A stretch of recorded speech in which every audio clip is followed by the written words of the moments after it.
This episode we are sponsored by Buy Small Press Online. Do you want to tell them all about it, love? Do you want me to read that bit there? Go on. Do you want me to read it all? Buy Small Press Online is the brand new comics marketplace. Looking for a place to purchase the latest in what small press has to offer? Or are you a creator looking to build an online store? Then this site is just right for you. Head over to buysmallpress.com/lakes and start exploring today. So it's a brand new website. Aaron behind Fair Spark Books, Little Heroes Comics, has created this website. Essentially, it's Etsy, but focused on small press comic creators. Much cheaper. There's hardly any money has to go. Yeah. To the website, so that as a creator, you're keeping the majority of the pennies. Yeah, which is good. Yeah, very easy to use and very easy to navigate. Yeah. So if you're interested in signing up as a creator, get on there. But if you're just interested in finding some comics, because it can be hard to find small press comics in one place. And at the minute, we can't go out and do a comic show. No, so you're not going to find. I mean, all these people. You know, you'd find at a Comic Con and you'd be able to browse. It's like having a Comic Con just to look at on your computer. You can go around and have a look. Without the sweaty people without mingling armpits, next to you. because I'm only ever armpit height. There's a lot of armpits involved. And you don't get the Comic Con lurgy. So jump on the website, buysmallpress.com, and have a look. Yeah, definitely.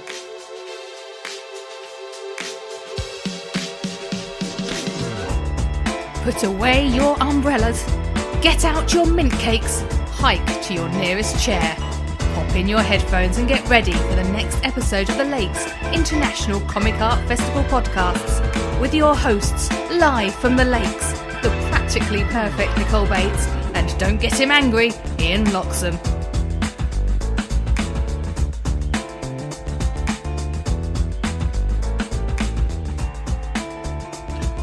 Hello and welcome to the Lakes International Comic Art Festival podcast, episode 90. My name's Ian. And I'm Nikki.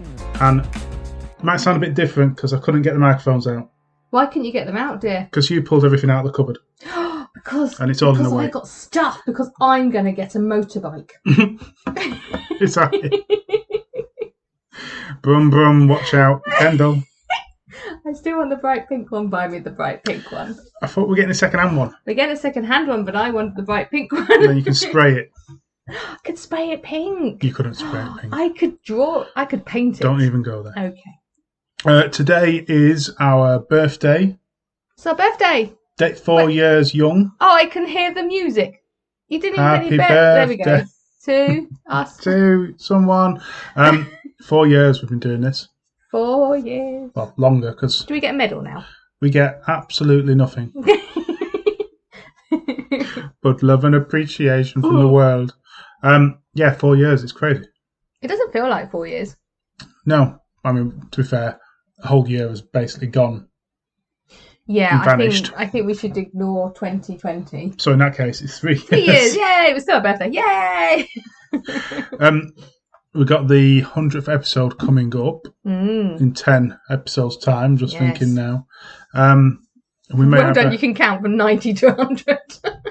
We may have in my eyes, particularly big guests lined up. You're not going to give them a little hint? The hint is in this episode. Okay. That's my hint. Makes it very really exciting. Obvious. It's very exciting. We've also got, which news about this individual person's stuff coming up, Dave McKean possibly coming on as well.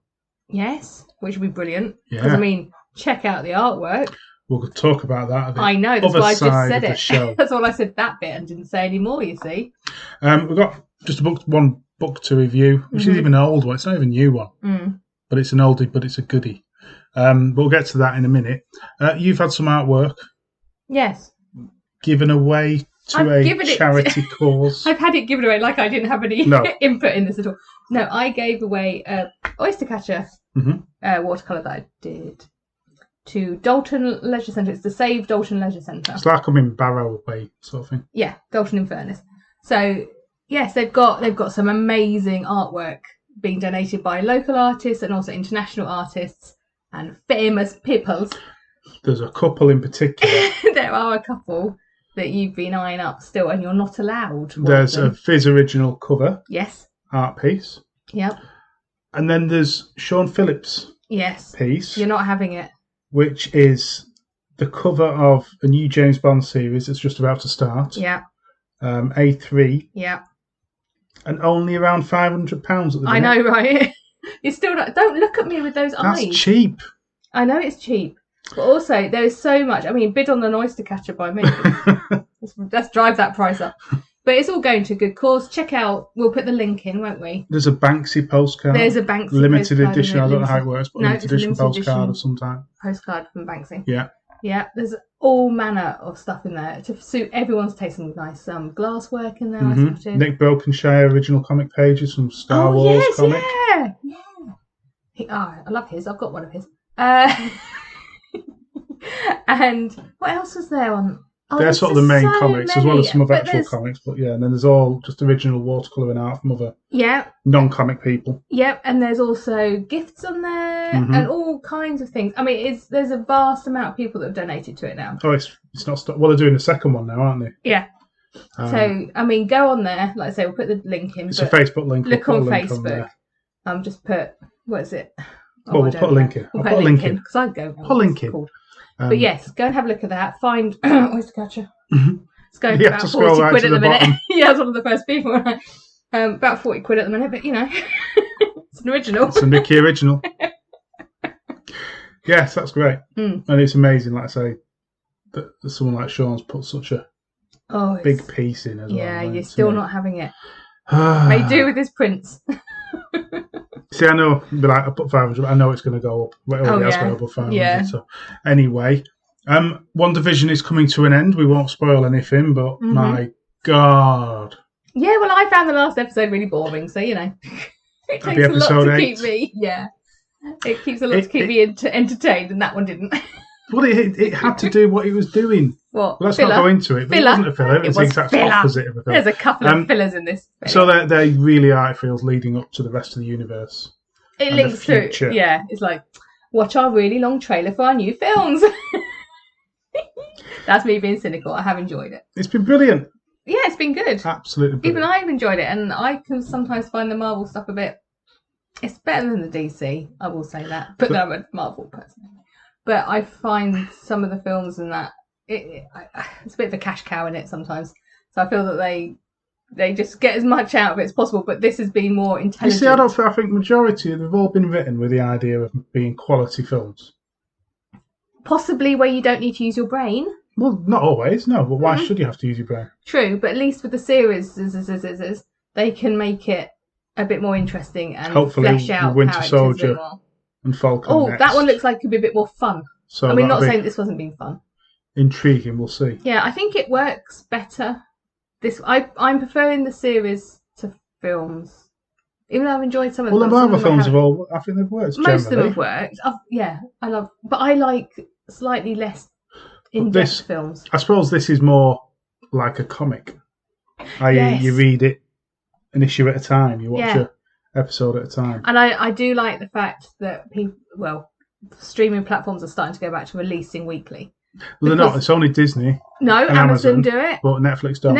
Well, they kind of do on some things, but I think it's only as that's why they've had the agreements and rights and stuff. Yeah, but I think that is a lot better for people to watch them weekly because it gives you something to build up to. Yeah, but with Disney, you might think, oh, Disney are great. They've done it because it keeps people. I know, it keeps the subscriptions through. Because they haven't got enough content to keep you in otherwise. Yeah, I do know that's why they've done it, but I think if you take away the greed, from a purely someone watching it point of view, I like that. Mm-hmm. Oh no, the cat's eating my cakes. Pika! She's fine. Oh, she sniffed that. They've gone now. I'll give that to one of the kids. And just talking of adaptations of comics, let's talk about the book I'm going to review. Mm-hmm. This is a segue. So I just done me a cup of tea. Oh, no, it's Jeff Lemire's Sweet Tooth is going to become a Netflix TV series. I think it would work quite well, actually. Do you want to go on? An inexplicable plague has women giving birth to a human-animal hybrid child all over the world. It says children, but I did it wrong. The dear child Gus is left to fend for himself after his father dies, leaving him with more questions than answers. A cross between Bambi and Cormac McCarthy's The Road, Sweet Tooth follows the innocent journey of a young hybrid boy suddenly thrust into a world no one can explain. So I'm sort of catching up on some of Jeff's work. I've had him sat there for a while, and I've just thought I'd delve into it. So I've got the first collection, and my gosh, he done good again. Yeah, you like him, don't you? I like Jeff's writing. I feel they're written so well that they just drag you in. Yeah. To the book and in his art. I mean, this is Jeff who sometimes throws his art other people's way, and then other times he'll spend the time and do it himself. And that skill is. It's brilliant. Hard to be a double whammy. I feel it is, yeah. I feel that when I imagine an artist, if you're drawing your own work, you don't have to put in as much detail and explanation when you're writing. Whereas if you're doing it for somebody else, you've got to put a lot more detail in. Yeah, I suppose you know what you've drawn. Exactly. So being able to do both is clever. But yeah, it is a story, as I say, of a young child Gus, who has to live being different to everybody else or the majority of the world, being treated differently, losing everything he cares for, everything he loves, and then this mystery surrounding. But he's been kept incredibly isolated, by his father. But why and how and... Well, he's done it to try and save him, hasn't he? No, there's more to it than that. Oh, because I'm only halfway through this. Yeah, no, there's more to it. No. There's such a mystery regarding Gus and his life and the story around him that, it's intriguing. I'm definitely grabbing the next volume. Because, again, Jeff's work generally is just superb. Absolute perfect almost in the comic world, and I'll say that. But yeah, loving his work, love this book, looking forward to the TV series as well. Yeah. But my first initial thought is Walking Dead. It's that sort of style of this apocalyptic world where something's gone wrong, and if they can do it, then it shows that. But also, it looks like you're concentrating on two characters, and there's very few characters in there. It is a lower character. Yeah, so that's person base. They can concentrate on the story like this. That's not always the same. There is more. Oh yeah, no, I quite believe you. So yeah, you've not read Sweet Tooth, then it's well worth a goosey gander. Right, we've got Bobby Joseph on. Who is lovely. The show this week. He is lovely. Lovely man. He's a gent. He's a very gent until he teases me. But he's a gent. Absolutely gorgeous. He really did tease you. You did. So cheeky. In fact, we're saying we didn't read anything. We said we'd discuss his book, actually, didn't we? Oh, yes. I'm bringing it up now. So, Scotland Yardie by Bobby Joseph and Joseph Samuels. Art by Joseph Samuels. By Knockabout. Why don't you give us a bump on this one? I will do. With institutionalised racism at an all-time high, the Metropolitan Police embark on their yearly drive to recruit more ethnic people in the police force. With little or no success, they bring over Jamaica's most feared policeman, Scotland Yardie, a ganja-smoking, no-nonsense bad boy cop who breaks all the rules to enforce his own harsh sense of justice. But what happens when cultures clash? Can the average criminal handle the streetwise Jamaican lethal weapon rolling through downtown Brixton? Will South London ever be the same again? And why is everyone eating blue chicken? So my immediate thought when you sort of start reading this book,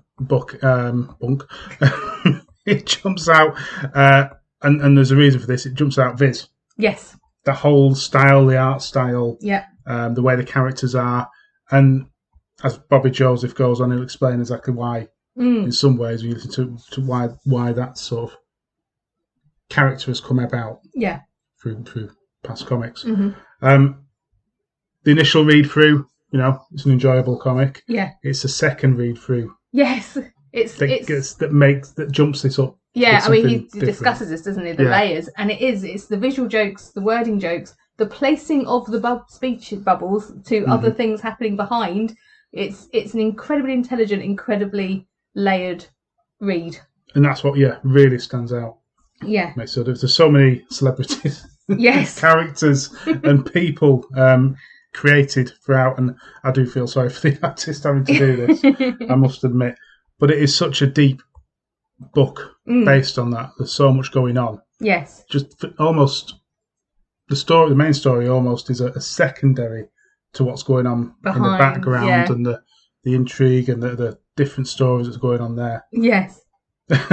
As you point to a particular set of things. So yeah.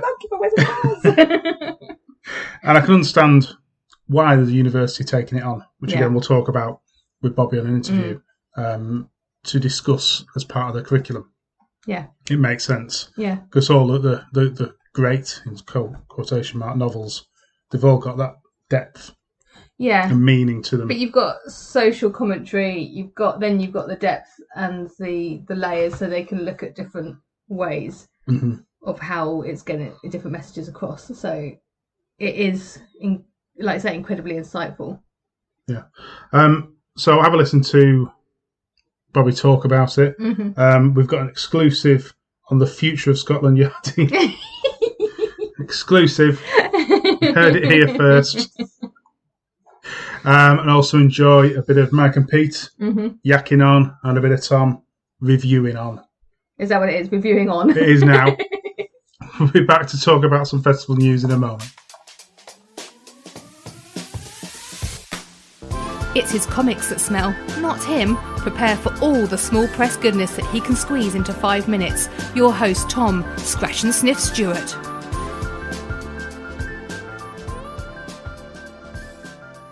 Hello everyone, and welcome to Small Press, to the Small Press review section of the Comic Art Festival podcast with Tom. Now today I'm doing something a little bit different in that it's not so much a review as a kind of just a look over and a point you in the right direction of something.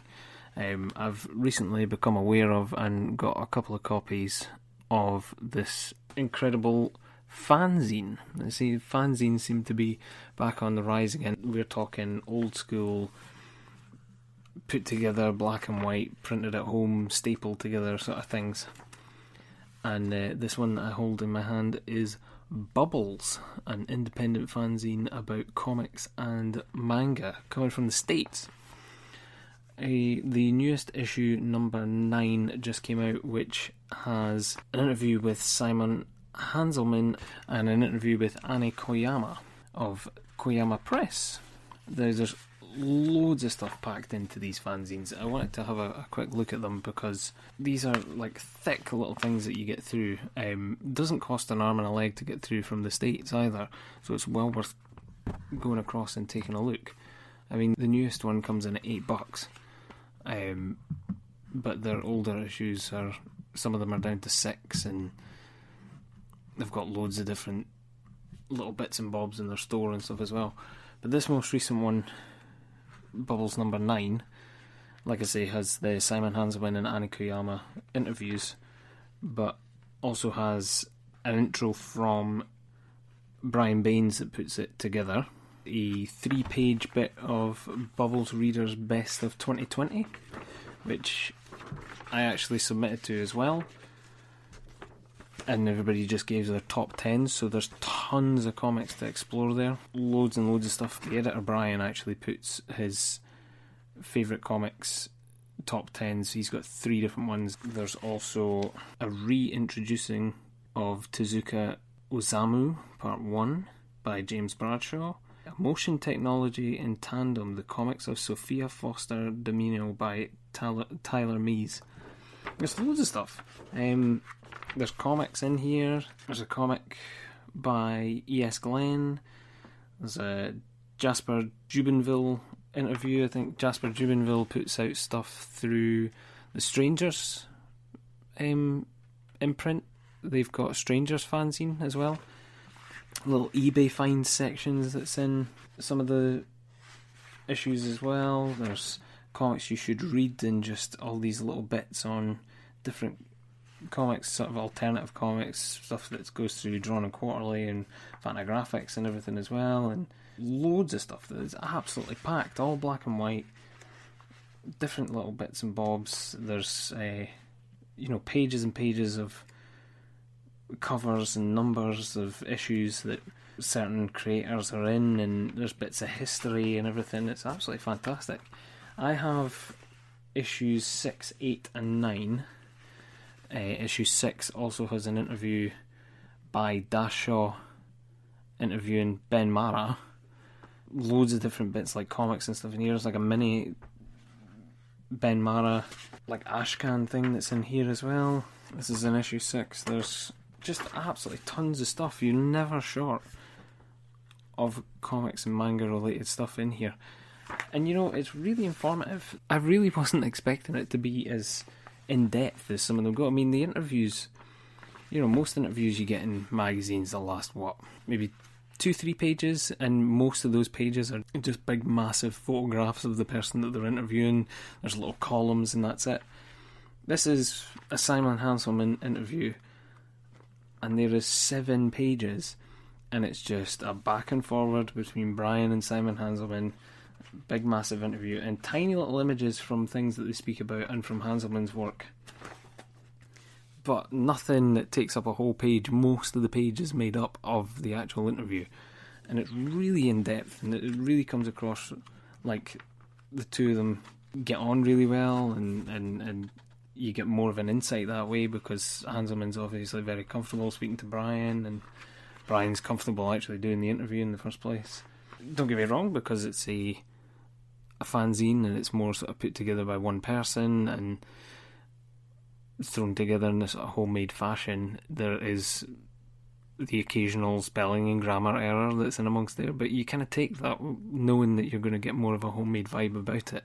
There's a great interview / sort of bit of fun of a countdown of what comics you're grabbing when your house is burning down by Noah Van Sciver, and he's actually interviewing Brian on his YouTube station. So if you want to find a wee bit more on Brian and his work and a wee bit of Bubbles, because there's a wee bit of work talk in there.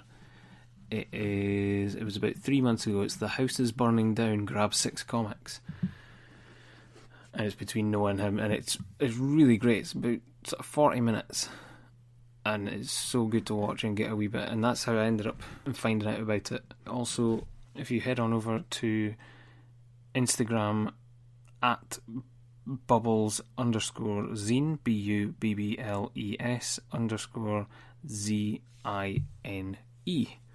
You know, this fanzine's only been going for 2 years. You know, one guy running the operation. Okay, there's people involved in amongst it, but he's getting everything together, getting it all edited up, getting it put together and stapled together, and getting all printed and everything. And, you know, 2 years worth, and he's got 9 issues. And he's only doing them at like $6 to $8 each. Unbelievable. I think it's if you're sort of looking for more of an insight into comics these days, if you're a real big fan and you're needing more than just the work, you want a wee bit of insight and you want to find something that's got good articles and everything in it, you can't be short of going and getting yourself a couple of issues of Bubbles and staying up to date with it. Well worth it, well worth your time. Head across to bubbleszine.com to buy a copy yourself. Like I say, it's coming stateside, but it doesn't cost an arm and a leg. Pretty good, pretty decent with postage. There's other things up there like t-shirts, tote bags, greetings cards and posters and bumper stickers and stuff like that as well. There's other wee bits and bobs that he's selling in amongst there as well, but definitely well worth the look. It's Bubbles Fanzine by Editor-in-Chief Brian Baines. Okay, at time of recording, there are 24 days to go still on Simon L. Reed's graphic novella Oven, the absurd, surreal and something. 18 plus rated. I spoke about it the last time, an absurd comic about the impact of ovens on people of a small town. It's only about 45 quid shy of making its goal, so make sure and get in there and get yourself a copy. Simon's stuff is really surreal and out there, but I think it looks incredible. It's got a sort of naivety and boldness to it that just brings the absurdity forward and makes it so confident. It's overly appealing. It's great. And there are still 16 days to go on Blatt issue 1 by Matt Greaves. That has thankfully made its target, but you do not want to miss out on this very sort of undergroundy / Fantagraphics looking anthology type stuff from Matt, who is more known for his series Chip McFits. There's a distinct kind of crummy Daniel Klaus, Charles Burns. There's a lot going on. There's a lot of influence going on in there from the cover by the looks of things. But yeah, get across on Kickstarter and check out Blatt issue 1. Also from Fred Egg Comics, it's just launched yesterday and is not too far off making its goal, is the Tay Bridge Disaster, a collection of comic strips concerning the fall of the Tay Bridge in 1879 by Fred Egg Comics himself, David Robertson. As you know, David Robertson is on the That Comic Smell podcast with myself and is a very good friend of mine, but this has been a very highly anticipated comic of his that's been coming for quite a while now. So worth your time. He compiled it online a while back on his blog, fredeggcomics.blogspot.com, but just having a look now, he's actually launched fredeggcomics.com. That's FREDEGGCOMICS. But yeah, he compiled them a while back and he was posting them up on his blog, and I think they were being posted on Dundee Creative page as well. It's just incredible, the history of when the Tay Bridge actually fell and who was on the train and what happened and the events leading up to and afterwards and everything. It looks absolutely incredible. Do not miss out on this.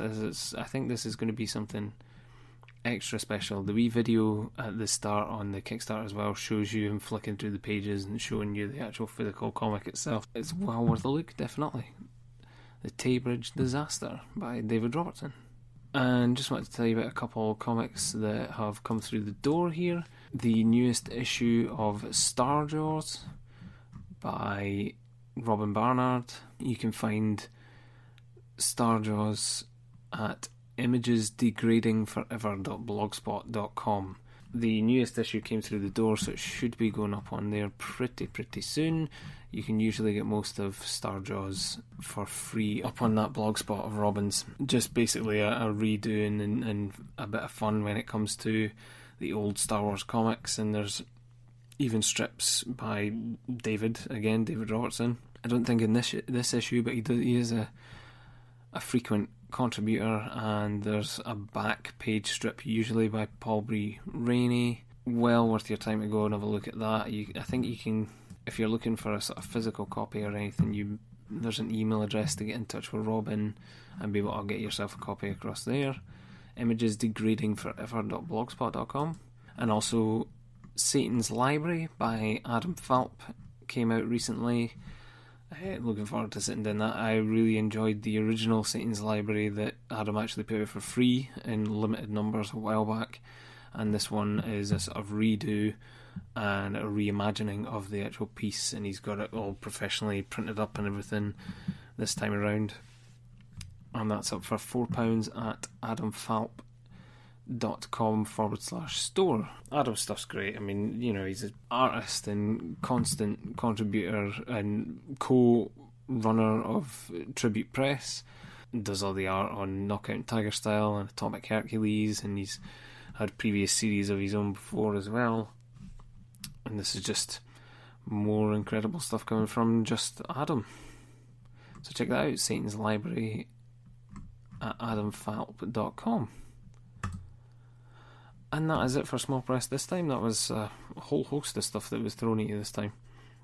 So go out, check one of them, make your shelves grow, grab for the shelves and read more comics yourselves. I'll see you later. Bye for now. To get in touch, please go to Twitter and Instagram at ThatComicSmell. Thanks for listening.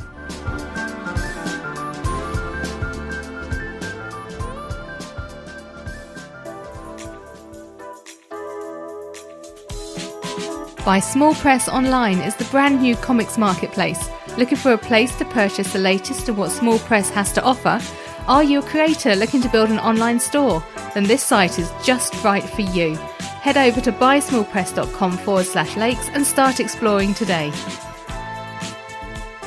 On today's episode, we have Bobby Joseph. Bobby, thank you for coming on the show. thank you for having me. Sorry, I'm still getting used to Skype again. Yes, so I'm gonna put that other bit in. By the way, the abusive. That's fine. I'm quite happy for that. Yes, fine. Thank you. How's lockdown been for you then? Lockdown has been. How can I explain? Lockdown has its ups and downs. The ups being that you're at home and you're in your own space. Downside being is you're at home. You're in your space. Those same four walls. Yeah. So it is what it is. Just we'll see how the future pans out. What are you most looking forward to when it opens up? What have you been missing the most? Weird enough, just seeing family. I haven't seen my son since November, and he had his birthday in December, so I didn't get to see him on his birthday because of lockdown, and also because just the way things were and the way the country went. I just like. I talk to him every so often, but it was just like, because he was a Christmas Eve baby as well, so I didn't get to see him for the whole lockdown thing. So, yeah, it's hard. It is hard.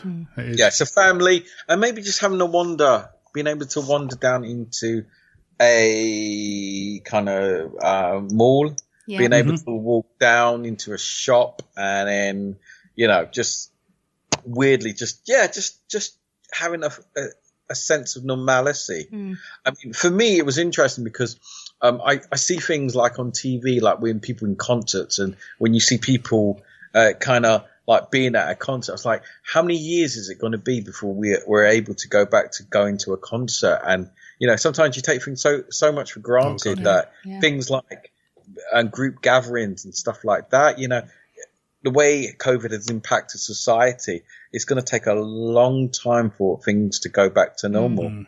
Yeah, sad. Just want to go to the pub. That's what I keep saying. Just go to the pub. With our mates. One day. So what were you reading as a kid then? Did you read comics at a younger age? Gosh, this is going back. Yeah. I've been reading since I would say about 5-6 years old. So I used to read kind of Green Lantern, The Flash. We're talking about kind of late 70s, early 80s kind of comics. What did I used to read? I'm just right. Also, I remember reading All Star Squadron as a kid. I remember reading a lot of kind of. I was a DC kind of reader in my early stage, because maybe that was the kind of comics my parents could get from the newsstands, because we could go to a newsagents and buy comics, which is not the kind of the collected Panini kind of comics, but actually comics from America. So so I got that. I remember reading a lot of that kind of stuff there. I didn't really experience kind of Marvel stuff until probably when my father used to take me to the barbers in New Cross, and there was just like some old kind of Steve Ditko kind of Spider-Man. So, which was kind of annoying, because a few years later I wished I actually asked the guy to actually take them, because they were like early runs of Spider-Man. So they were just laying about for people to read. Yeah. So I didn't really discover kind of like Marvel stuff until kind of like I was in my teens. So for me, it was more DC, and stuff, because my father used to work in a bookshop many years ago, and he used to bring stuff home back for me. What he did was quite interesting, because he knew I liked comics. So one time he brought me like, they used to have these grab packs in the bookshop that he works in. I think it was like that's Borders. what I read. Yeah. That's what I read. So it was it could have been Borders, could have been something else, but in this grab pack, it was 5 issues of Warrior. So this is a kid that was kind of reading kind of Flash versus the Mirror Master, kind of Green Lantern kind of comics. And then I got Warrior, which had Marvel Man in it, Axel Press Button, and the V for Vendetta, obviously. And for me, it was just like, these are not comics that I used to read. So automatically, I'm reading these really adult comics, and I'm like watching Johnny Bates beat the crap out of people, and it just got really kind of surreal. And I'm just reading these adult comics as a kind of like probably about 9-10-year-old. I'm reading these really deep kind of comic books. So yeah, so that's kind of where I kind of started with comics. And then I remember reading, my father snuck out a copy of Mouse from the bookshop, and he said, "Do not stain the pages. Do not like bring it back to the shop." I was like, brilliant. So how did you get into comics yourself then? Comics myself, it's weird because I've always had an inkling for comics, and it's how I learned to read, to be honest, because a lot of kids use comics to read, so I was one of those kids. So getting into comics, I was always into comics. So I met a book publisher many moons ago called Dotun Adebayo. He created a publishing company called The Express, which was predominantly creating black books in the 90s. So that they were I think one of the first Express. So they did books like Yardie, which was turned into a film a few years ago by Idris Elba. So that was one of Dotun's books that he published back in the day. And Dotun just offered me an opportunity to create a comic book for the Express. So it was just, he was interested. He kind of liked the kind of illustrations I did. He kind of liked the humor I had, and he was like interested in doing a comic book. He wanted to follow the same kind of model of Viz comic. So.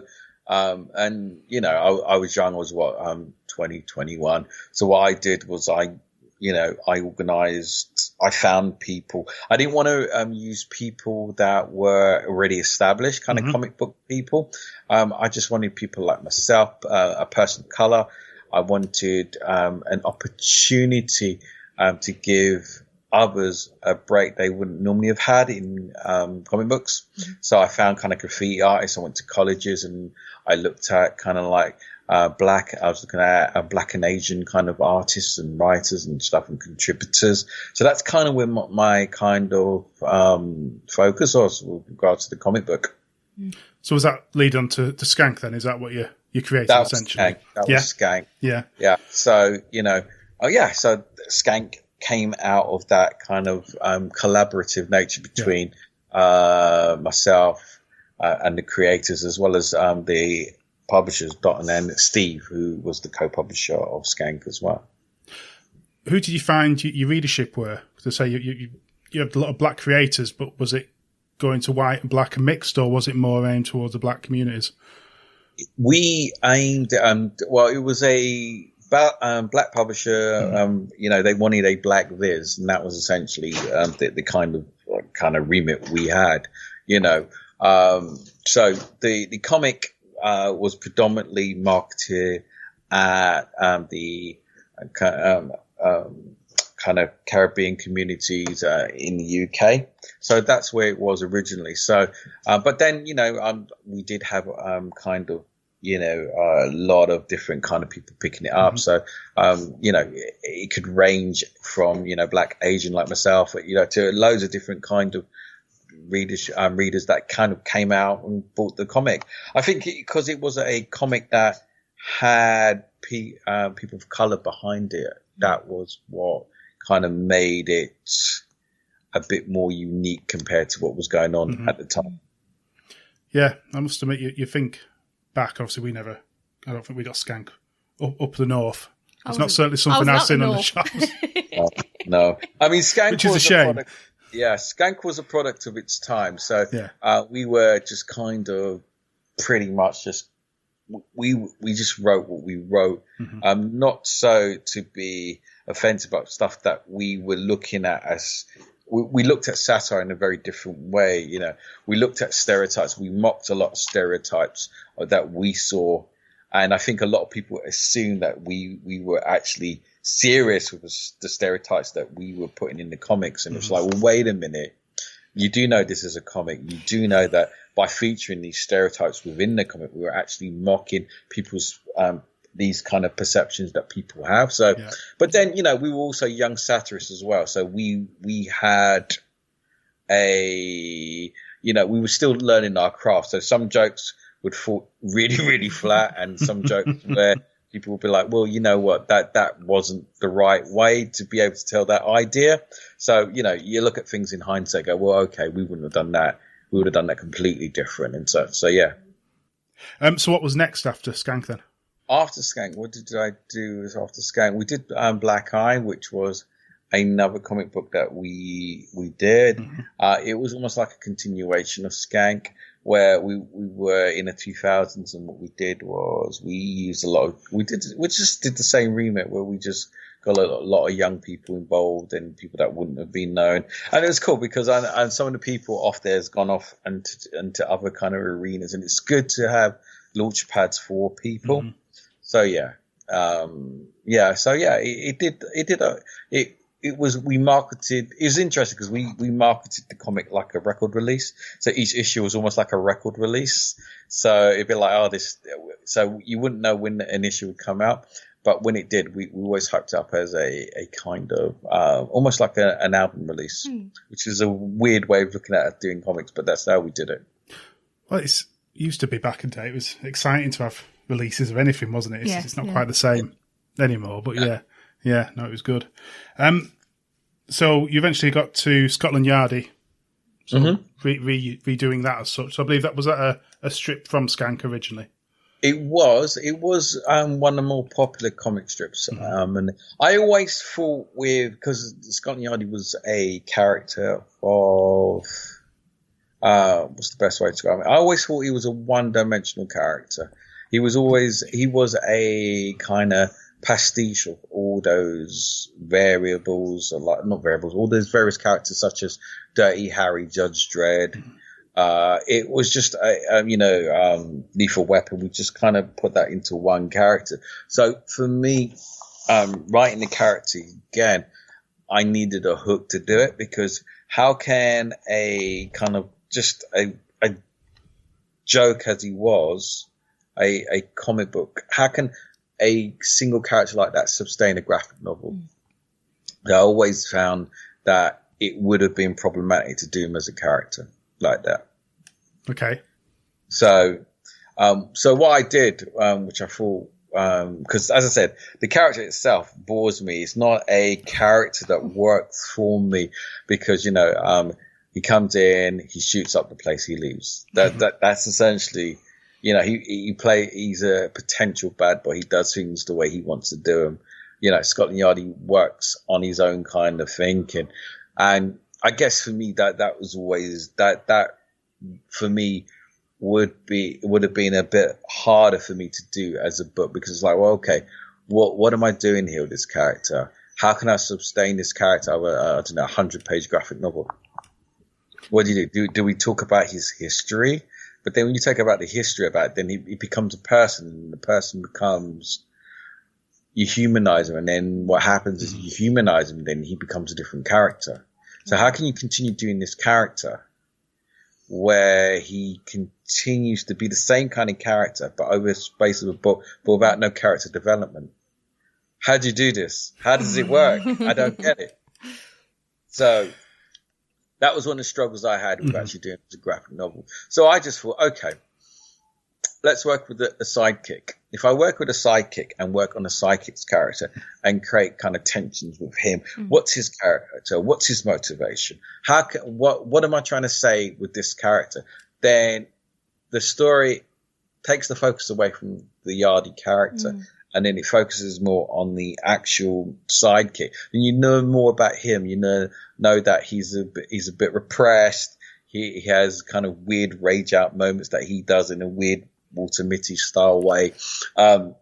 He's got a family. So you could play with stuff like that. So that worked a lot better for me than rather just focus on the Scotland Yardie character. Because to me, the character is quite a boring character for me. Because as I said, if you create an origin story, if you create some kind of, even if he had eternal monologue, and it gives more of his character of who and what he is. And it's like, well, wait a minute. It kind of diminishes the actual character of Scotland Yardie by making him more human. So by working with someone else in the comic strip, that for me worked a lot better. It definitely works in a book. I can understand what you've done there. Yeah. Definitely works throughout the story. There's a lot of famous faces within the book as well. Was that a challenge to fit all those in and to sort of get the subtext behind them all? Because there's a hell of a lot. Well, when I wrote the book, I had an idea where I wanted this book to be a book that people go back to. So there's kind of two ways to read it, or possibly even three. First way is you read the main story. The main story just takes you from. It's a very simple story of the whole kind of Breaking Bad kind of, because Breaking Bad was huge when we were doing it at that point. Kind of Breaking Bad kind of satire where we were mocking that with drugs and stuff and thrown in, and just a very basic kind of simple story in the foreground. Good guys have to defeat the bad guys. And then what happened is that I wanted to do gags in the background where it complements the gags in the foreground. Mm-hmm. So you can read it one way, where you read the main story, and that'll take you from beginning to end, or you could read each panel really, really slowly, and then you can read what's going on in the foreground and then read the background, or you could just, once you read the foreground, you can go back and read all the background stuff. Because, like I said, there's loads of kind of gags that starts kind of clicking and layering, and then things start getting really kind of strange, and you go, well, what's going on here? So you've got I'll give you an example. There was one kind of character that I had. There's a scene where you got these characters, and they've got they're all on their phone playing Pokemon Go, because Pokemon Go was big a couple of few years ago. Everybody be like, yeah, I will have this conversation with you, but I got to go. Yeah, where it's the Walking Dead, them as zombies in the poster. So it's like almost like a reflection of what's going on there. And then you had kind of like silly little gags, like I would have kind of example, a kind of Boys in the Hood kind of pastiche, where in Boys in the Hood, one of them, sorry if there's going to be a bit of a spoiler here, but Boys in the Hood. It's been around a while now. But, yeah, it's been out for a while. So there's a character in it called Ricky, and he gets shot. So when the bad guy's trying to kill Scotland Yardie, he shoots and he accidentally kills Ricky. So Ricky falls and dies in the road. But then you have Bianca from EastEnders come out of nowhere, and then she screams Ricky. So and I thought it's good to layer that. I started layering stuff like that, and that's how I kind of looked at the book, seeing if I could just do different type of gags in there. So yeah, we'll have to explain some of them to American readers, I think. Yeah.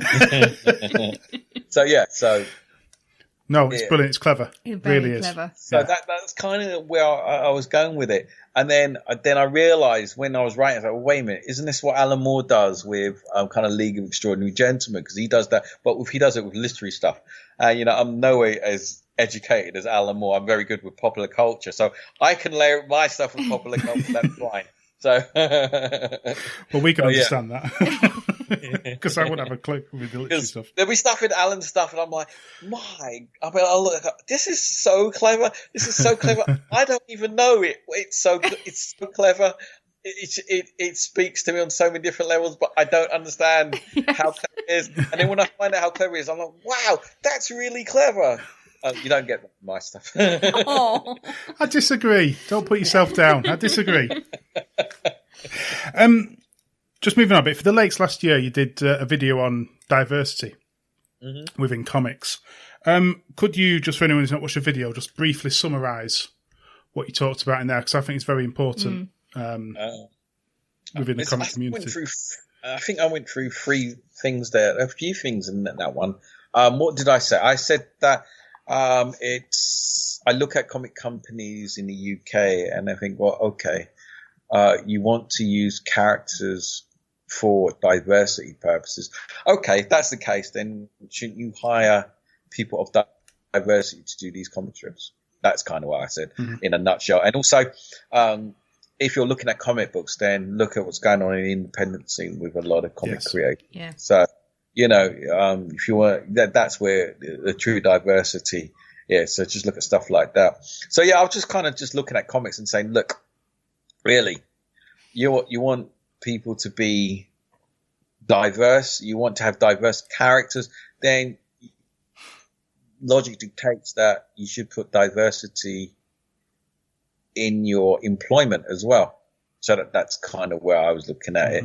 And then also I just looked at stuff and said, well, why we need more diverse stories than just hood stories. We need a bit more kind of other kind of stories, like war stories. I mean, I think I quote saying, if Sam Mendes can put black people in World War I, then by all means, they should be able to appear in war comics as well.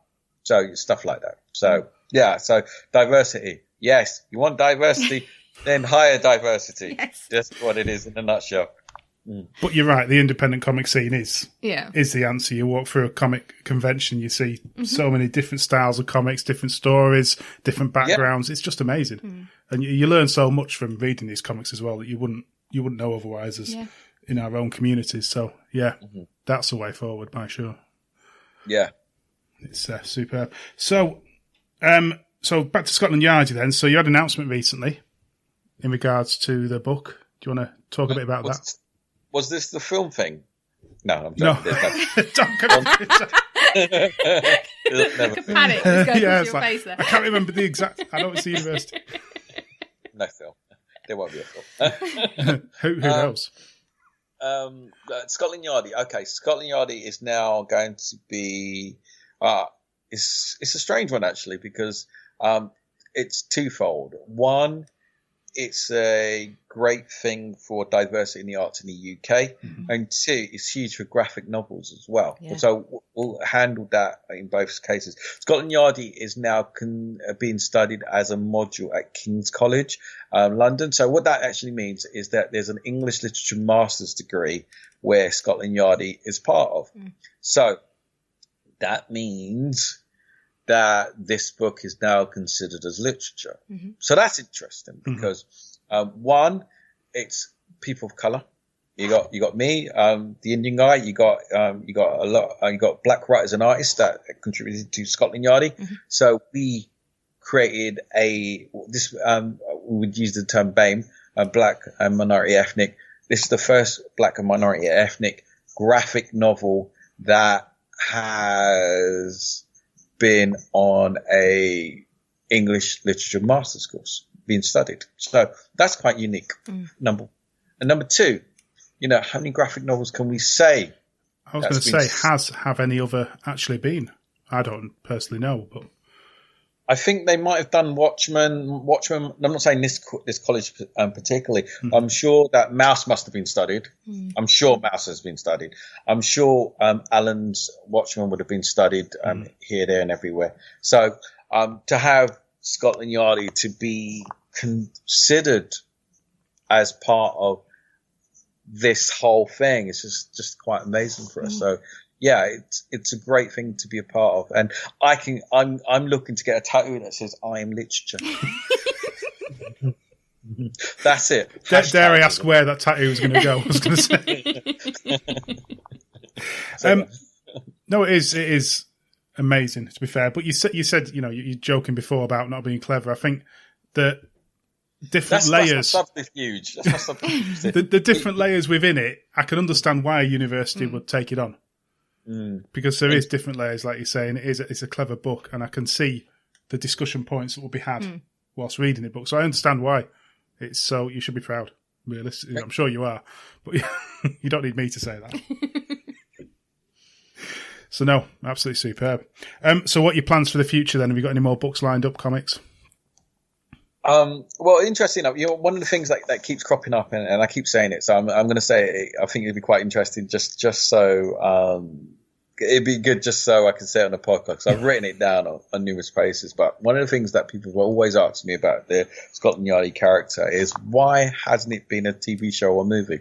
I mean, I know I joked about it just a moment ago, but, and why haven't you, when's Scotland Yardie going to America or any other kind of thing? So I don't know if you guys actually know how I feel about continuing the book and films and such like that.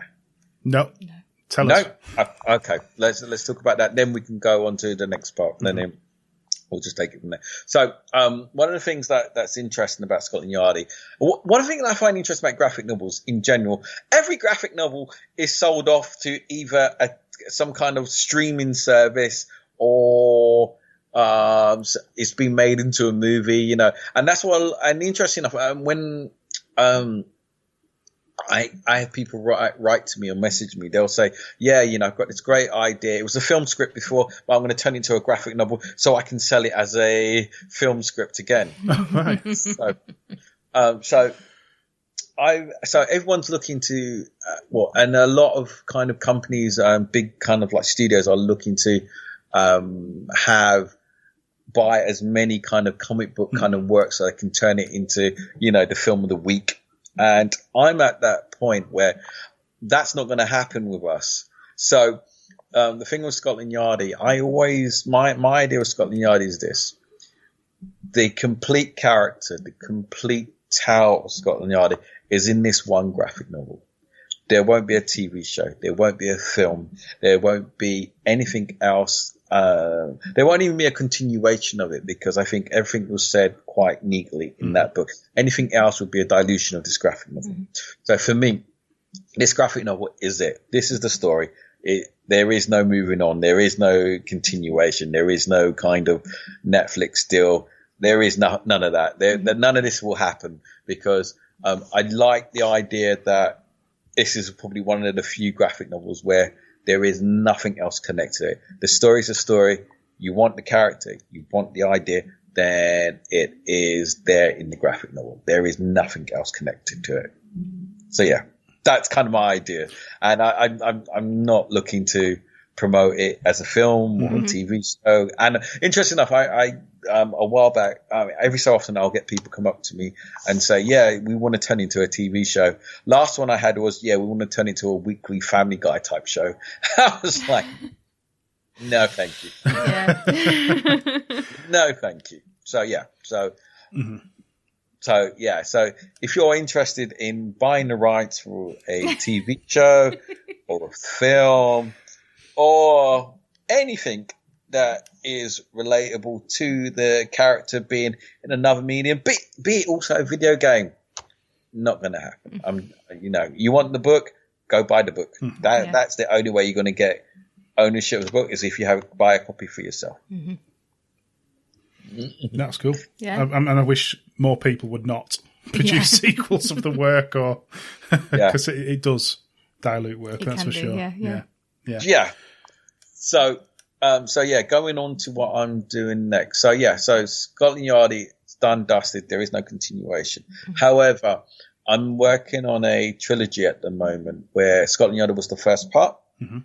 I call it my racism trilogy. So I'm so it's just looking at aspects of racism in variety and prejudice in different kind of forms. So Scotland Yardie is the first one. I've got another one which I'm working on at the moment, which I'm looking either 2023 to have done. I'm not going to give any information, but that's me. That is me. But I need to kind of lock it down and get it kind of in a place where I'm comfortable with it. But yeah, I've seen what I've done with Scotland Yardie. What can I do next? Mm-hmm. So for me, it's the same kind of racism theme, but it'll be in a different genre and a different type of characters and such.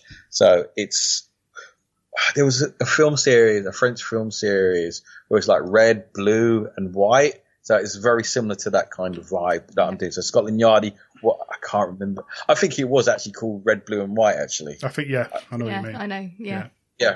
So I'm following that theme there. So, Scotland Yardie was the first part. Second part I'm working on at the moment, and then I will complete the trilogy at some point. So, yeah.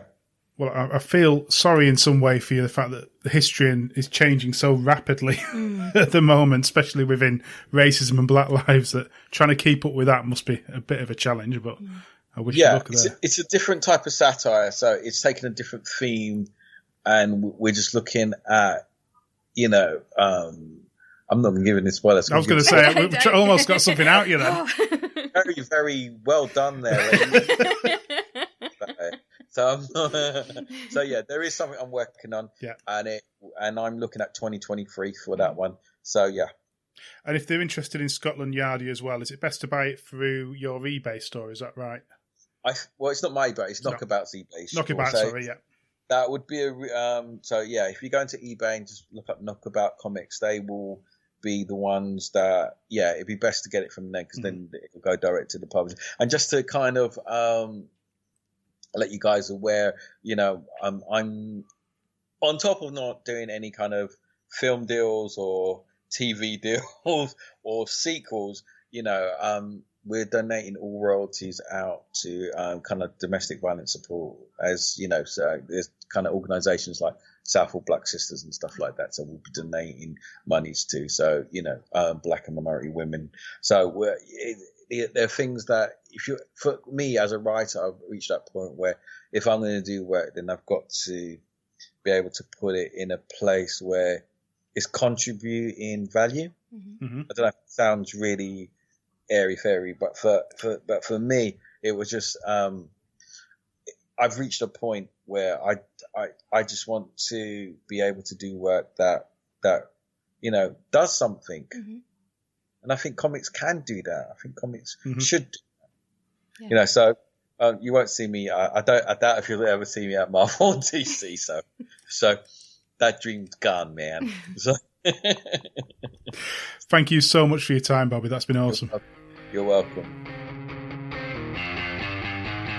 Yaka Yakapedia, Yaka Yakapedia with my cat. Yaka Yakapedia, Yaka Yakapedia, Yaka Yakapedia with my cat. How do? I'm Mike Williams. And I'm Pete Taylor. And we are the creators and compilers of the Comic Yakapedia, a giant multi-volume encyclopedia that contains everything interesting about comics that's worth yakking about. As custodians of this mighty tome, it is our duty to review, amend and correct its many thousands of entries to ensure it remains the definitive library of comic lore and trivia. But we will also be requiring the help of you, our loyal podcast listeners, to keep the Yakapedia up to date and supply your own intriguing comics data. More on this at the end. Now, before we get to the entries, I think we do have a couple of thank yous to make. We certainly do. Yeah, the pod bosses themselves. Ian made a mighty recording of an amazing theme tune for us, which I absolutely love. Neither has obviously got a chance to hear it before the episode went out, so it was a surprise to us as well, but a brilliant effort. Absolutely fantastic. And you did mention you were worried that the energy level might dip after the high energy intro. It's bang, bang, bang, bang, bang. Oh, do. Yeah. And we also need to thank Nikki for her support and belief in our new project. As always, she believes in us, Pete. Thank you, pod bosses. We live to serve. The first entry tonight is in the K section, Kickstarter, of course. Jordan Thomas and Shaky Kane have a new Kickstarter just launched, Weird Work. I've been lucky enough to read the whole script, and it's dynamite. Jordan's put together a realm for Shaky that is right up his street, and the fun they both had putting it together really shines off the page. Jordan describes it as LA Confidential meets Futurama, and that's spot on. Head on over and search Weird Work on Kickstarter right now. I've been getting so many reminder emails because of previous projects and recommendations from previous projects, and so yeah, it's got a good it's got some good advertising going on behind it. And I've got another one to add to Kickstarter. I guess it's going to be a subsection when I finally get round to reading Gorilla My Dreams, as it's been recommended by a few people to me now, especially after we had a chat with Mark Abnett the other week. And that's a pulp superhero comic from Big Tim Styles. But what I've actually noticed is an opportunity for me to once again mix my two greatest loves of comic and role-playing games and your love of gorillas. There is a new Zine Quest Kickstarter. Now, Zine Quest is something that happens every February in Kickstarter for the tabletop games section. And it gives people the ability to come together and create like a community of projects, and they're all basically little small comic-sized A5 books around different things for different role-playing games, like little fanzines, really, and that's exactly what it is. And there's it's one of those things I used to love as a kid, going into a role-playing game shop, and it's the same buzz you get from that section of the comic shop that's all sort of like the independent stuff. Yeah. But this is by the creator of Gorilla My Dreams comic, Big Tim Styles. And basically his son got into D&D and it became a bit of a family thing. So a bit like you, he's a bit gorilla obsessed. So instantly wanted to bring gorillas, talking apes, into D&D. So it's just a little fanzine about how to do that and all the stats and everything. And of course he's had to go doing a bit of illustration for it, and brought on some of his comic art mates as well. It's $5 Australian for the PDF, which I just can't afford the postage at the moment. International postage is absolutely killing everyone. Yeah, but that's £3. But there's an interesting add-on for the same price again, another £3. You get the back catalogue of Gorilla My Dreams PDF comics. So £3 for 3 issues. I think that's an absolute bargain. So I'm going to be back in that, and it means I get Gorilla My Dreams to actually write the main article sometime in the future as well for the Yakapedia. Well worth it. So what's the best thing to search on Kickstarter for that? Guerrilla Warfare is probably the easiest thing to get to it straight away. It's got 9 days to go now, so it might be less when this comes out. Oh, well, jump on it. The next entry I have, I was a little unsure. I mean, we're working, even though this Yakapedia has existed for some time, and we've been the custodians of it, I'm still getting to grips with the working methods of making entries. It's primarily about Iron Fist, but it will need to have a few cross-references. Roy Thomas came up with the idea for Iron Fist after watching the Kung Fu movie, The 5 Fingers of Death, which it turns out is quite a revered Kung Fu movie. I haven't seen it myself. Yeah, RZA of the Wu-Tang Clan. It's in his top 5 Kung Fu movies. It's, I think we're in about 1972. Shang-Chi has been created. Roy Thomas goes to see this movie, and in it it's mentioned that there is a ceremony of the Iron Fist, and he thinks, oh, that's a good name for a superhero. A little bit worried about there being 2 Iron named superheroes, but he checks with Stan. Stan thinks it's a great idea.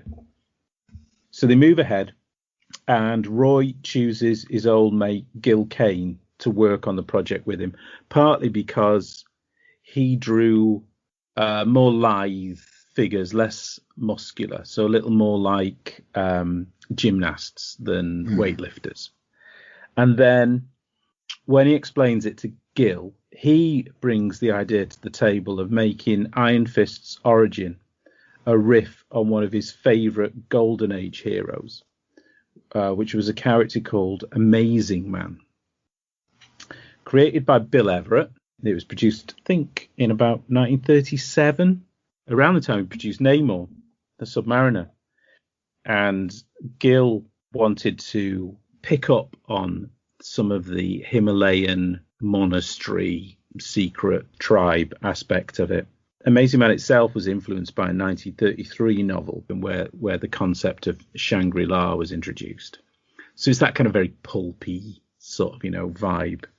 The character of Amazing Man himself was called John A. Man.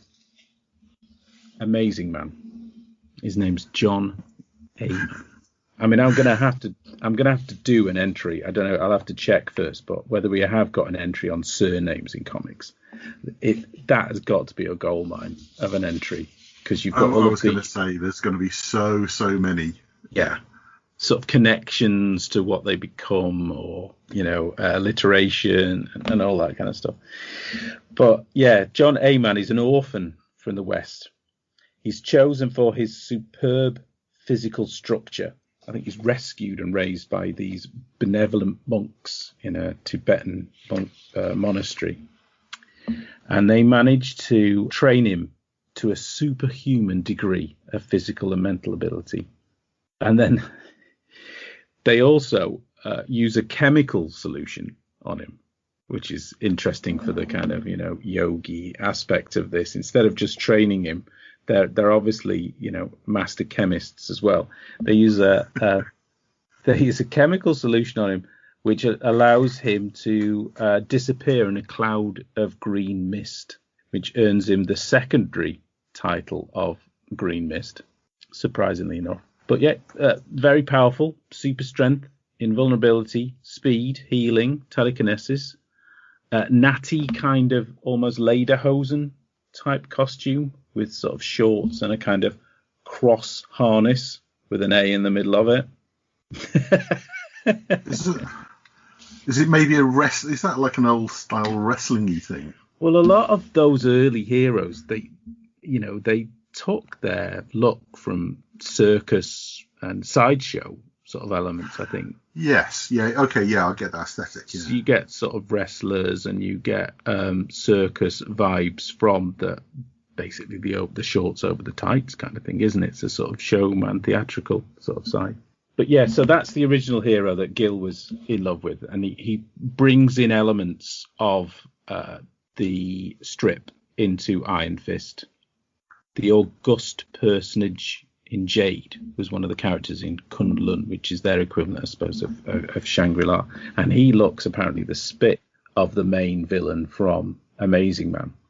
Gil obviously loved that look, so he's a kind of hooded figure. The original character had a big question mark on his forehead, and Gil thinks, we'll lose that, but everything else is kept. So there's quite a lot of stuff that is just picked up from this Golden Age strip.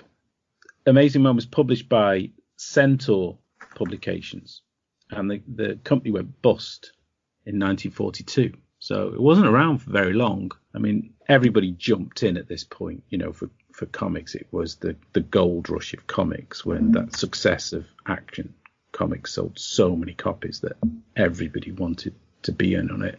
So this is obviously one of the companies that tried and didn't manage to stick with the success. And then I don't think much is heard of him until 1992, when Malibu Comics revived several of Centaur Publications characters because most of them had lapsed into the public domain. So they had. So is it just a case of who picks them up first? He popped up in 1937, made enough of a splash for Gil Kane to notice him. Bill Everett, being the creator, obviously gave him perhaps more noticeability than a lot of characters at the time. It was obviously a wash of them. But so yeah, Malibu brought them together in a team, I think, called the Protectors, with various other older characters. And then Marvel bought Malibu in '94, and I always heard they bought it for the colouring department. The fact that Malibu had this computer colouring technology that Marvel really wanted to get hold of. This was moving from hand-coloured separations to computer-generated separations, essentially. And then cut to 2008, and Immortal Iron Fist number 12 is published By now, Iron Fist is written by Ed Brubaker and Matt Fraction, with art by Travis Foreman and David Aha. And in this issue, a character named as the Prince of Orphans is shown turning into a green mist. And at the end of the issue, the character reveals his real name to be John Aman. So full circle, the influence on the character then becomes part of Iron Fist's cast. And I didn't know it at the time. I didn't read every iteration, but certainly the Brubaker Fraction was a brilliant stage for Iron Fist. Totally absorbed them. I didn't know the connection at the time. Thought it was, they were expanding the cast to include more sort of immortal weapons. And in this, at this particular time, the character does go on to become quite a character for Iron Fist. He later appeared in Secret Avengers, where it's revealed that he met Captain America in World War II, who didn't. And then he went on to appear in Fear Itself, and later on, Matt Fraction's Defenders. Right. It's so interesting that, this character that was there at the beginning and helped to form it, and then through circumstances ends up becoming part of the cast. I love that writers go to this trouble. Isn't it great? Really understand the origins, the beginnings, and it's awesome. Yeah. I learned about that by reading the foreword to the Masterworks, Marvel Masterworks Iron Fist edition, because there was a sale on. But obviously, you can meet Roy Thomas, can't you, and possibly even phone him, I suppose, and find out all of this kind of information when you're working in that company. Yeah. This kind of knowledge is, known within certain areas, but you wouldn't know unless it's been revealed or you happen to hear that panel or read that interview. But I thought that was a cool little circular story. So I've got a new entry to add, which is in the S section, and it's Spider Nanny. With great power comes great social responsibility. Or really about how Spider-Man is the go-to guy for getting the key messages out to America's troubled youth.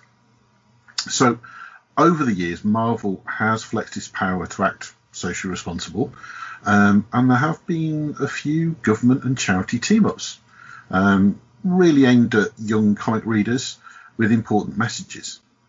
I guess the most infamous team superhero, Spider-Man, was chosen because he's a teenager himself, and it's the easiest sort of link, I suppose, to be able to talk on the kid's level, I guess.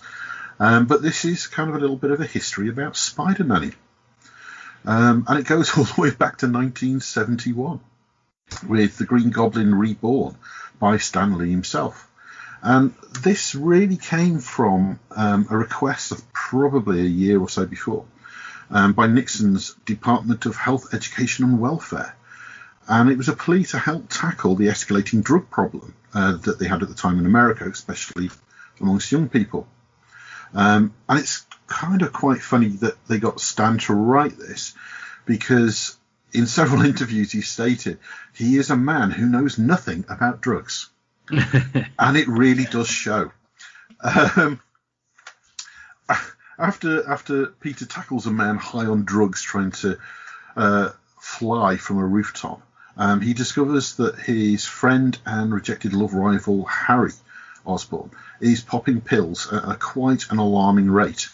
And this is despite the fact at the time Peter had already moved on from Mary Jane to Gwen, I think, but Spidey gets Daddy Osborn in to help resolve the issue. During a fight, basically, Norman sees the Green Goblin sees the state his son is in, and that miraculously sort of like transforms him back to Norman. But the actual drug abuse by Harry is quite interesting because it's nondescript pills with very strange effects, which shows that Stan really doesn't know anything about drugs or how they work. But what's interesting is that it's actually completely against the CCA rules at that time to even mention drugs in any light whatsoever. Yeah. And they told him that before, and Stan went ahead and published anyway. It obviously got quite a positive response, and it actually started the ball rolling on the CCA actually rolling back a little bit and realising that actually, okay, yes, it is okay to mention drugs as long as it's in a negative light. Yeah. I think a few articles I've read have actually shown that's what a lot of people consider the sort of the start of the downfall of the Comics Code Authority. So it's quite a brave move by Stan, I thought. But strangely enough, DC weren't far behind. In fact, it kind of gave them the impetus just a few weeks later to do their own anti-drug story. And being DC, of course, it's much darker and grimmer than anything Marvel could have thought of. But I did know about, it's quite famous, the Spider-Man anti-drugs issue. It was a 3-parter. But I never knew about the Green Arrow. His ward, Roy Harper, a.k.a. Speedy, starts heroin. It's such a grim tale. I mean, it really has got all the drug paraphernalia in it, and he actually goes cold turkey in it as well. I'm surprised it was heroin, especially given the name Speedy. You thought he'd be more of a amphetamine kind of guy, but it was quite a brave move still. But it always makes me laugh how much grimmer DC can make something compared to Marvel. Have you seen the cover? I have actually. Yeah, love that cover. You know, it's that shocked expression of Green Arrow, and back then when you still had speech balloons on the covers as well. You know, it's my ward is a junkie, and it was during the Denny O'Neil Neil Adams run, of course, wasn't it? Which was so good. I mean, it had many highlights, but yeah, it's such an amazing issue. Skip forward a bit to 76, and we get Spider-Man versus the Prodigy. A sort of a Mekon-esque kind of alien called the Prodigy descends to Earth to persuade America's young to have unprotected sex in order to breed a new generation of child slaves for his home world. Now, to stop this dangerous message, Spidey breaks into the radio station at the end and stops the Prodigy's broadcast by shooting his webbing down his throat, which is such an odd image. But the following 3 pages of advice following the rather dodgy story was all about how to get informed on sex. It's actually pretty much quite what you'd expect, given it was 1976. It's well informed. It covers protection myths, talks about sexual thoughts, masturbation, venereal diseases, and gives a very surprising life for the 1970s mainstream, basically kind of saying like, yes, you might fancy people of the opposite sex. I just thought it was quite enlightening, actually. I really wasn't expecting it. So surprising considering the sort of comic audience as well. If I'd have come across that when I first started reading Spider-Man, that would have been so much before I had any kind of sex education in school. And that was quite brief as well. But that was easy when you're 14, 15, I'm sure. So it was interesting to see that. If you actually search Spider-Man versus the Prodigy, there's quite a lot online for you to read on that. It's really interesting just to see the story, but the advice pages are fascinating. And even into the 80s, AIM, which I don't think we had over here, was a toothpaste manufacturer that sponsored a Spider-Man story. Couldn't get a copy to read at all. But I do know that in this story, he manages to visit a dental museum. He has a fight in the Bridgework Metal Factory, and at some point, J. Jonah Jameson breaks a filling. That's all I know. I think that's all you need to know. Fight Tartar, kids. That's all I can say. I'm in. Yeah. In '82, Spidey took on the perils of smoke with Storm and Power Man, actually, when they fight against Smokescreen, who's getting all the young jocks puffing away to prevent them from winning events. It's sponsored by the American Cancer Society, but never ever came across that at all. I mean, in school actually, it was always Superman. Maybe it's a UK-US thing, but it was always Superman. That might have been a British campaign that they basically licensed Superman to be used in it. Right. So because I remember nicotine. Nicotine. That's remember. But we actually had people come to the school, primary school, and give out stickers and all this kind of stuff. Yeah. It was just slightly the wrong age group. But he had quite a cool hat. I remember he had a kind of stovepipe. Stovepipe, yeah. Hat, wasn't it? But the top was smoky. It was a filter, I think. But there was TV as well, wasn't there? There was a TV ad, but it was in all the non-Marvel comics as well. Non-DC Marvel comics. It was in normal kids comics, wasn't it? Yeah, but that was one of the times it was strange that it was kind of allowed for Superman to be in an advert. Yes, yeah. Less so. I don't really ever remember, again, seeing it in an American comic, but in British weeklies, you would get occasional adverts with DC's characters in them, which was a bit of a break. Yeah.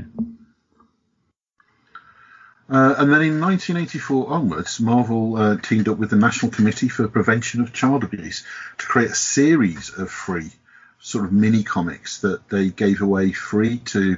I'm not entirely sure how it was distributed, but it was supposedly for children at risk. And I guess they started with the big hitter in '84, and that was Spider-Man and Power Pack. And it featured a variety of sexual abuse scenarios. It's very succinct on how to protect yourself. It was quite a powerful message, actually.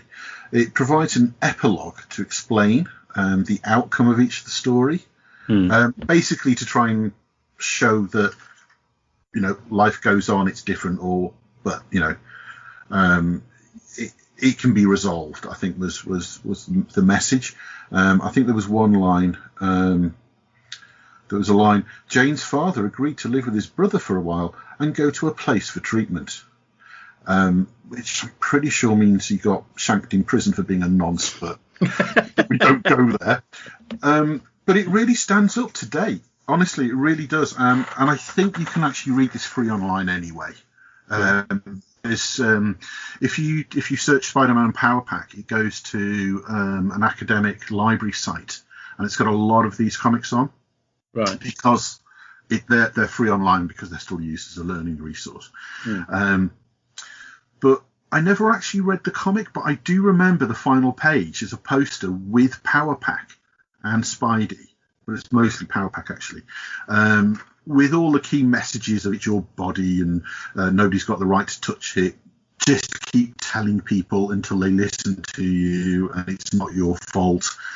But that I really do remember because Power Pack was reprinted in the Marvel UK Star Wars comic. I think forever it was the back cover. I'm sure. Okay. But again, I remember a lot of US comics at the time as well. There was that particular page inserted as well. So, it's very blunt, but an interesting one. There's a little bit of a collector's niche thing about it as well, because after that it got kind of reprinted, updated, and even rewritten. 7-Eleven did their own version of it. I don't know why 7-Eleven would do that, but that was without Power Pack. But there were so many different versions. They used the same cover with slight differences as to who sponsored it or where that logo was. And Spider-Man fanatics are fanatical, aren't they, about alternate covers and stuff? So it seems to be a big collector's thing. In 90, there was Spider-Man and the New Mutants and Skids Against Violence, which I cannot really find any information about at all, so I'm going to skip that. 94 was Spider-Man Jubilee with How to Beat the Bully. Spidey spots a fight in an inline skating park, which is just so 90s, and realises one team is being bullied by the other. He persuades the bullied team not to resort to violence, but to talk it out, and they do just that. It turns out the bully was jealous of how good the other one was at blading, so he agrees to teach him, and all is well with the world. It's quite damp, that one. In 97, and this is the one I probably have the biggest issue with, was Spider-Man and Reed Richards for Fatherhood. It kind of starts with Spidey seeing a kid fall in, I think, like a dockland area and falls in. And the father comes out and scolds them. Spidey's obviously thinking, well, no, it was your job to watch them. But it was the time after Mary Jane lost the baby. So I think it's all about him thinking about fatherhood again. So he goes to Reed Richards for fatherly advice here and how to balance it with being a superhero. And that's when he tells a witch babysitter. Well, exactly. You know my point already on this one. Oh, sorry. He tells his story about Sue and Franklin being attacked by a supervillain who turns out only turned into an evil supervillain because his dad didn't spend enough time with him. That's kind of it. Really, Reed Richards is not the best person for fathering advice, given the amount of child endangerment that has gone on in that household over the years. So I thought it was a very odd choice. 2003 is the last one. It's a return to bullying. And this time it's more about the prevention of. Peter recognises a bank robber as a kid that was in school with him who was bullied more than he was. And Peter realises that the bullying only stopped when a girl took interest and told a teacher. And now he regrets not having done the same for this boy, who obviously, because he was bullied, has now turned into a bank robber. It's a bit of an epilogue of he gets away with the gold and then gets to his hideaway only to be bullied by all the other bigger bank robbers. So it's an endless cycle. So it's interesting that this kind of stuff nowadays, especially bullying, is kind of carried forward with the cast of the movies more. Yes, I mean this kind of stuff now, I suppose, is done through social media, isn't it? It's not really published. It's a public service, usually done by an actor, like you say, or a personality. It's a shame that we've missed these from comics, but I mean, I've read a few of these. I remember most I don't, but these were primarily for the American audience, to be honest. But it's interesting that they don't tend to do that as much nowadays. Well, I've not seen for like a decade. Well, we've shown the girls some of the public service adverts that used to be on TV in the 70s, which were I think designed to absolutely scare you into towing the line in terms of keeping away from quarries and completely different dangers, but it was usually down to keeping away from quarries, dark water, climbing into fridges, playing with matches. It was all that. Station. Yeah. It's had the reverse effect on me. I was just afraid to play frisbee. You must remember that when the frisbee goes in and he goes to reach it and gets electrocuted. They were horrendous, some of them.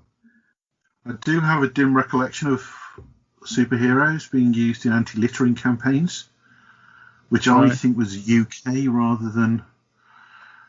They were only just like small little half-page adverts, whatever, in floppies. But I might be wrong, but I've got this dim recollection. I can't think who it would be telling you not to litter, or who would be most appropriate telling you not to litter.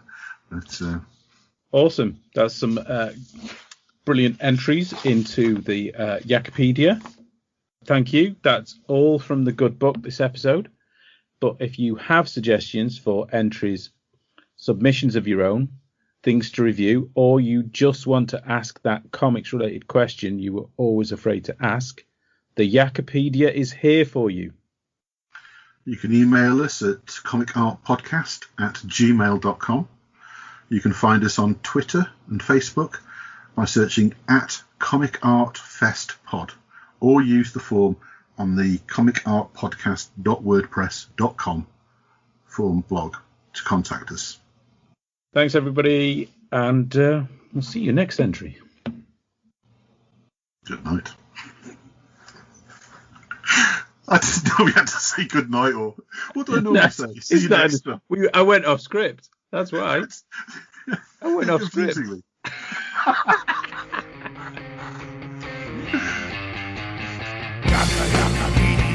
Yaka Yakapedia, Yaka Yakapedia with my kind. Yaka Yakapedia, Yaka Yakapedia, Yaka Yakapedia with my kind.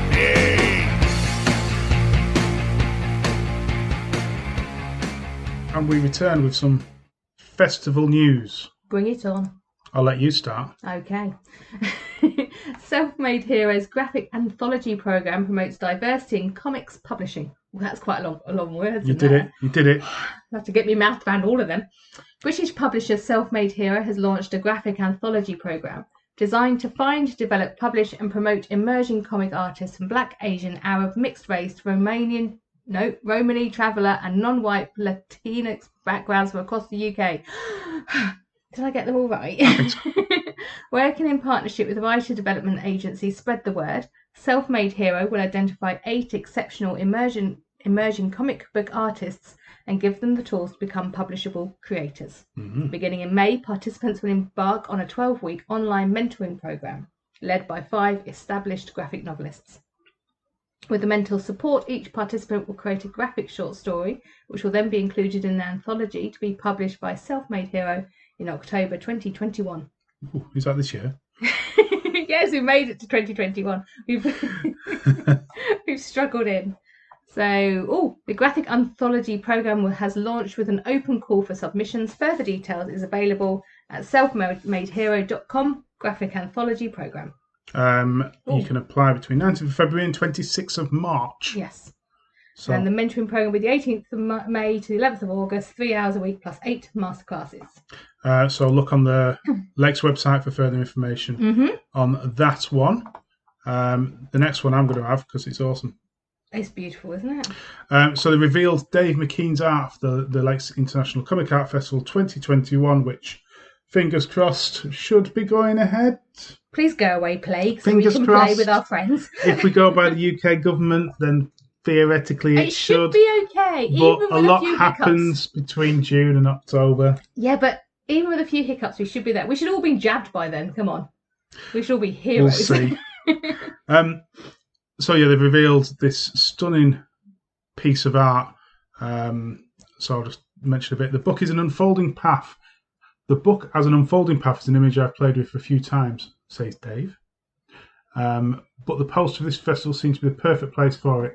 Feels like an unfolding of individual panels, the progress of narrative, and a huge creative advance recently of comics medium as a whole.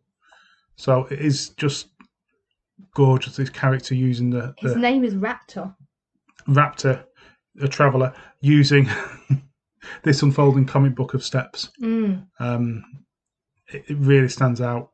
And we've had some amazing pieces before, but this is just absolutely... There's something about his artwork, it's very haunting. It is. And possibly nightmare-inducing, but I really like it. It's kind of that gothic-y kind of, that macabre type thing to it, which I like. But it will scare small children.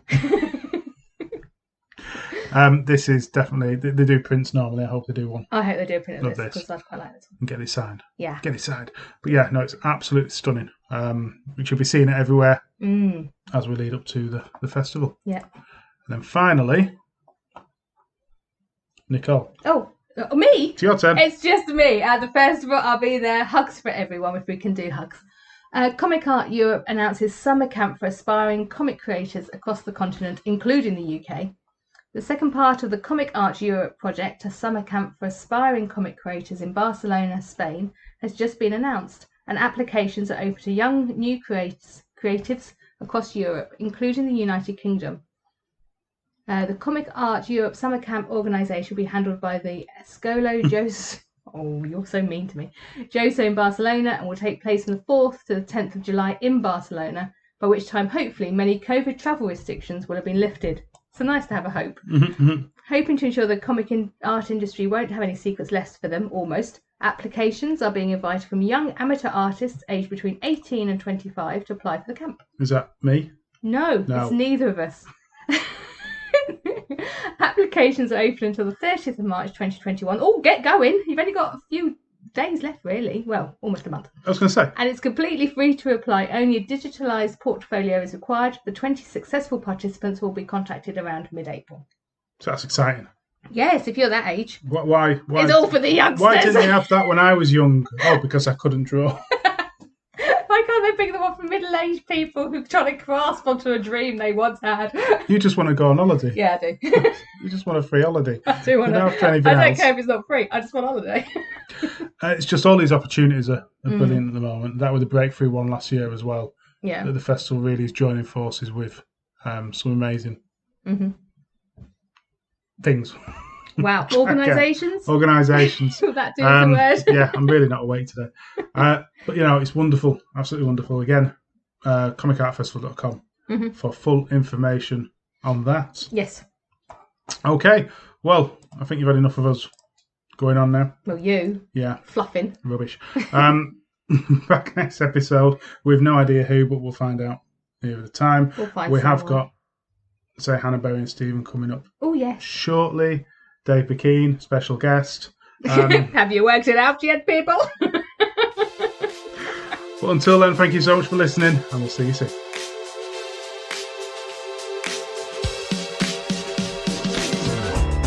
Thank you for listening to my dulcet tones and their northern ramblings.